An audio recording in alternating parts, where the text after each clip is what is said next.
नर्मदा नदी भारत की एक पवित्र नदी है जो देश के हृदय से होकर बहती है।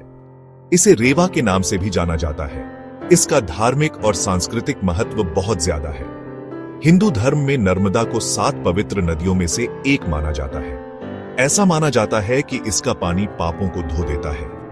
नर्मदा लाखों लोगों की जीवन रेखा है। यह पीने, सिंचाई और उद्योग के लिए पानी प्रदान करती है।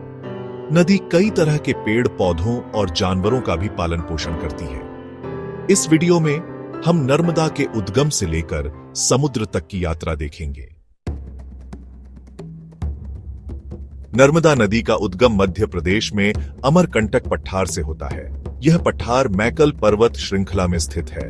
नदी का उद्गम स्थल नर्मदा कुंड एक पवित्र स्थान है। यह हिंदुओं के लिए एक तीर्थ स्थल है। अपने उद्गम से नर्मदा पश्चिम की ओर बहती है। यह मध्य भारत के ऊबड़ खाबड़ इलाकों से होकर गुजरती है। नदी के रास्ते में कई जगह झरने और घाटियां हैं। ये चीजें नर्मदा को एडवेंचर टूरिज्म के लिए एक पॉपुलर डेस्टिनेशन बनाती हैं।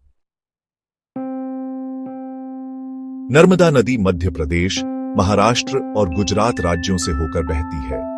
यह प्रायद्वीपीय भारत की सबसे लंबी पश्चिम की ओर बहने वाली नदी है। नदी की कुल लंबाई लगभग 1312 किलोमीटर या 815 मील है। नर्मदा को अक्सर उत्तर भारत और दक्षिण भारत के बीच की पारंपरिक सीमा माना जाता है। ऐसा इसलिए है क्योंकि यह एक दरार घाटी से होकर बहती है। यह घाटी विंध्य और सतपुड़ा पर्वत श्रृंखलाओं को अलग करती है। नर्मदा नदी मध्य प्रदेश और गुजरात राज्यों के लिए एक महत्वपूर्ण संसाधन है। मध्य प्रदेश में नदी पर कई जगहों पर बांध बनाए गए हैं। ये बांध बिजली पैदा करते हैं और सिंचाई के लिए पानी प्रदान करते हैं।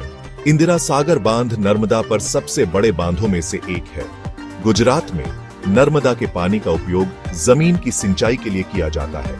सरदार सरोवर बांध नदी पर एक प्रमुख सिंचाई परियोजना है। यह गुजरात और राजस्थान के सूखे इलाकों को पानी प्रदान करता है।